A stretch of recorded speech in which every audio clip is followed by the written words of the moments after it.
নমস্কার বন্ধুরা, মন্টিস কিচেনে আপনাদের স্বাগত।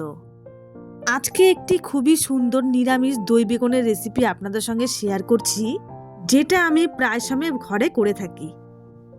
নিয়েছি এখানে ছোট কচি কচি একটু বেগুন, সমস্ত কিছু উপকরণ নিয়ে নিয়েছি, টক দইটা ফাটিয়ে নিয়েছি। আর বেগুনটাকে একটু চিড়ে নেব নুন হলুদ ঢোকার জন্য। আপনারা বড় বেগুনও করতে পারেন, আমি এখানে ছোট বেগুন ব্যবহার করলাম। আর দিয়ে দেবো পরিমাণ মতো নুন আর হলুদ। এবার কড়াইতে সর্ষের তেল দিয়ে লাল লাল করে ভেজে নেব। যতক্ষণ না ভাজা হচ্ছে আমি একটু তাওয়া প্যানের মধ্যে চীনাবাদাম একটু হালকা করে ভেজে নেব, ভেজে গুঁড়ো করে নেব। এবার এদিকেও বেগুন ভাজা হয়ে গেছে, উঠিয়ে নেব। বাদামটা গুঁড়ো করে নিয়েছি। কড়াইয়ের মধ্যে সামান্য একটু তেল রেখে দিয়ে দেব শুকনো লঙ্কা সোমবার, সর্ষে,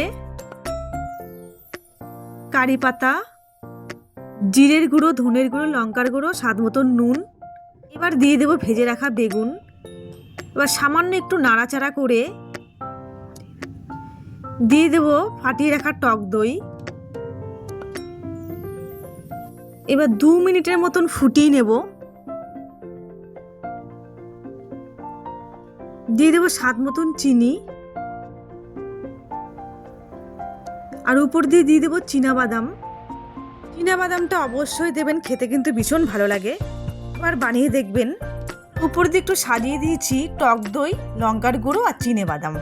ব্যাস রেডি হয়ে গেল আমার দই বেগুন রেসিপি।